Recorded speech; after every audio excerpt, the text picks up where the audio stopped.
Sabay-sabay natin alamin ang mga kaganapan na nangyayari sa ating bansa.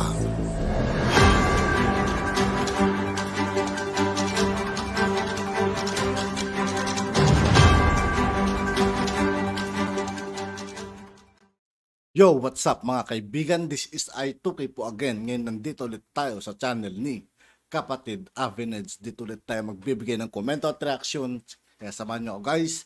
Let's go! Nga pala mga kaibigan, sa lahat ng hindi pa nakasubscribe kay Kapatid Aveneds, mag-subscribe na po tayo at huwag nyo rin pong kalimutan mag-subscribe dito sa aking channel.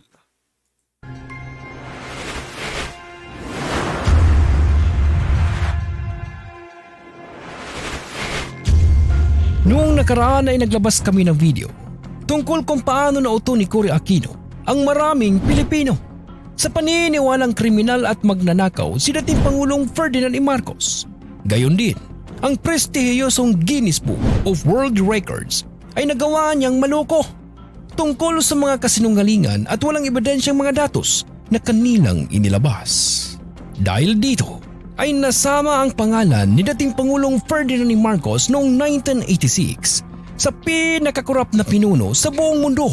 Dahilan, Sobrang sama ng mga akin ng mga kaibigan hanggang ngayon hindi ko pa matanggap itong balitang to upang mas lalong kamuhian siya ng maraming Pilipino.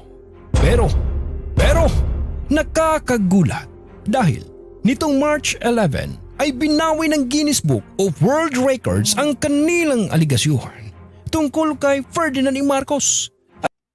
Binura mga kaibigan, so ibig sabihin wala na. At sinabi na wala daw maipakitang solidong ebidensya na maipakita ang mga nagpaparatang kay dating Pangulong Ferdinand E. Marcos. Ano kaya ang ibig sabihin nito? Maaari nga kayang bumalikwas na ang Guinness sa kasinungalingang ipinagkalat noon ni Cory? O baka naman, isa itong taktika ng global elites upang mapabango sa mga Marcos ang kanilang pangalan? Pwede mga kaibigan Dahil naaamoy na nila na mananalo na si Bongbong Marcos sa darating na eleksyon. Oh boy! Iyan ang ating aalamin dito lang sa channel na ito. Katanungan, dapat ba tayong matuwa o dapat ba tayong magtaka? Ito ay matapos ang 30 years o 3 dekada ay biglang binawi ng Guinness Book of World Records ang kanilang title para kay dating Pangulong Ferdinand E. Marcos bilang pinakakurap na gobyerno sa kasaysayan. Maraming mga Pilipinong sumusuporta sa Marcos ang natuwa sa balitang ito. Ngunit may ilan din namang mga eksperto ang napatanong kung bakit bigla naman ata ang desisyong ito ng Guinness at nataon pa at nasabay pa sa pagtakbo ni Bongbong Marcos bilang Pangulo ng ating bansa. Nagkataon nga lang ba talaga o nagpapalakas lang ang mga global elites kay BBM dahil naaamoy na nila ang tagumpay ni Bongbong Marcos sa darating na eleksyon? Nakapagtataka lang kasi dahil ilang dekada nang nasa record iyon ng Guinness tapos ngayon kung kailan nangangampanya si Bongbong Marcos sa pagkapangulo ay bigla nilang binawi ang record na ito. Oh boy! Bueno, sa kabilang banda, matapos mabalitaan ito ay biglang umusok. Umusok ang ilong ng mga dilawan at ng lahat ng kumakalaban sa mga Marcos. Paanong hindi uusok ang ilong nila?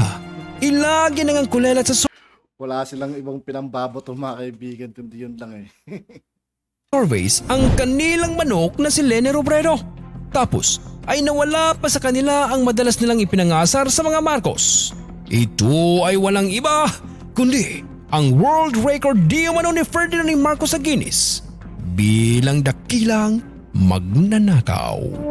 Ngayon, paano sisekundahan ng mga dilawan ang kanilang mga paratang kung ang ipinagmamalaki nilang record ni dating Pangulong Ferdinand E. Marcos ay binawi at inalis ng Guinness.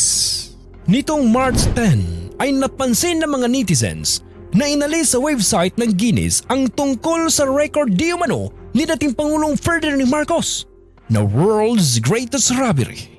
Marami tuloy ang nagtaka at marami ang nagtanong kung ano ang ibig sabihin nito. Ang paliwanag ng management tungkol dito ay hindi na raw matatawag na reliable source ang mga datos na nakalap noong 1986 sa pagdideklara ng record na ito. Oh boy! Malinaw na maging ang Guinness ay hindi na kumbinsido sa ibinigay na datos ni Cory Aquino noon. Bukod dito ay wala namang napatunayang nakawan sa korte at napawalang sala ang pamilya Marcos sa lahat ng kasong ibinato sa kanila. Nakapagtataka lang na hinintay pa talaga ng Guinness na umabot ng 30 years ang record na ito bago nila makumpirma na huwad ang paratang na ito at hindi totoo. Ang totoo niya, kahit naman hindi alisin ng Guinness ang kanilang record kay dating Pangulong Ferdinand Marcos, ay hindi pa rin naman nababago ang dami ng sumusuporta sa pamilya Marcos. Kasi nagising na rin mga kaibigan, nagising na yung mga tao. Alam na namin kung ano yung totoong nangyari talaga kay Apo Lakay. At kung sino talaga yung karapat dapat at tawaging bayani. At kung sino yung totoong mga magnanakaw sa gobyerno. Hindi naman talaga kasi kapani-paniwala ang record na ito ng Guinness.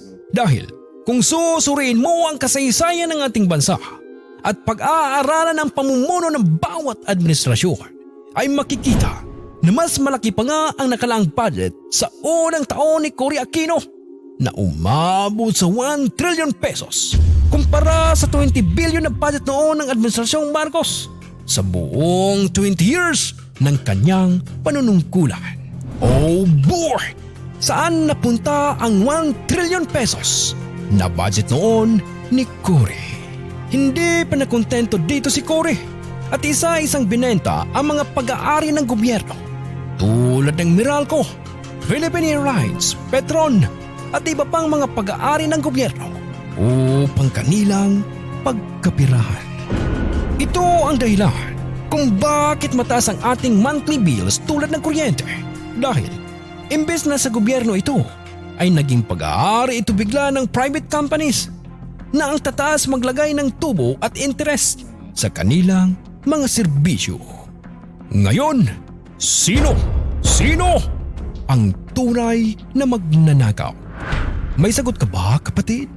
Kitang-kita naman siguro natin na ito ay walang iba kundi si Cory Aquino.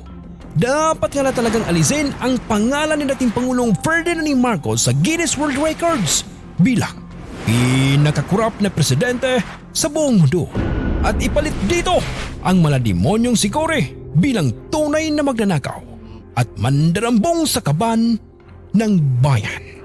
Dapat lang naman talagang tanggalin ang palsipikadong record na ito ng Guinness dahil hindi naman reliable source ang pinagkunan nila ng mga datos tungkol dito. Ito ay buhat lamang sa gawang chismis noon ni Cory na mabilis kumalat sa tulong ng Amerika. Kaya naman, agaran itong ginawang main source ng Guinness World Records. Ang totoo niyan ay napawalang sala na nga ang mga Marcos noon, di ba? Sa isinagawang trial sa International Court sa US, nabaliwala ang halos 1,000 kasong ibinabato ng mga dilawan sa mga Marcos dahil ang kanilang ebidensya di umano ay kinuha lamang nila sa mga newspaper at mga payagan. Saan ka na naman nakakita ng isang ebidensya na kinuha sa newspaper? Nag-isip ba talaga ang mga ito? Oh boy! Dito pa lang ay mahahalata mo na gawa-gawa lang naman ng mga dilawan para siraan si dating Pangulong Ferdinand Marcos at huwag makita at maalala ng tao ang mga magagandang nagawa niya sa ating bansa. At nakakalungkot man ay madami talagang Pilipino ang naloko sa fake news na ito ni Cory Aquino. Pero ngayon ay magpasalamat tayo dahil lumabas na ang katotohanan na sila naman pala talaga ang mga bulok at magnanakaw. At minsan ay mapapatanong na lang tayo sa ating sarili kung saan na nga ba yung mga ninakaw ng PCGG at ng mga Aquino noong panahon ng kanilang administrasyon. parang wala naman atang naipagawa kundi mga ribulto. Ang laki-laki Totoo yun mga kaibigan, puro ribulto lang yun, no? Mga nakikitang napagawa nila, no? na nakulimbat nila sa kaban ng ating bansa. Nasaan na kaya? Puro ribulto. Oh boy! Comment ka nga kapatid nang malaman namin ang inyong mga opinion. Maraming salamat po. Mga minamahal kong kapatid, hindi malinaw ang motibo kung bakit naisipan ng Guinness World Records na tanggalin ang record na ito ni dating Pangulong Ferdinand E. Marcos. Gayunpaman, ay nagpapasalamat tayo sa aksyon nila na ito sapagkat nagpapatunay ito na wala talagang katotohanan ang mga paratang at bintang ng mga kaaway ni dating Pangulong Ferdinand E. Marcos na siya ay di umano ay magnanakaw at kurap. Sana ay patuloy nating suportahan si Bongbong Marcos sa kanyang kandidatura upang wag nang maulit muli ang nangyaring kapalpakan noon sa panahon ni Cory Aquino. Sa pamamagitan ni Bongbong Marcos ay muling babangon ang ating bansa at sa wakas ay may pag-asa na makita natin ang liwanag ng kaunlaran at kasaganahan. At yun nga po mga kaibigan, dito po nagtatapos ang ating reaction video. Muli ako po si I2K ng Sundalo ng Dunggalo at 811. Maraming salamat sa patuloy na pagsuporta. Yeah, peace out.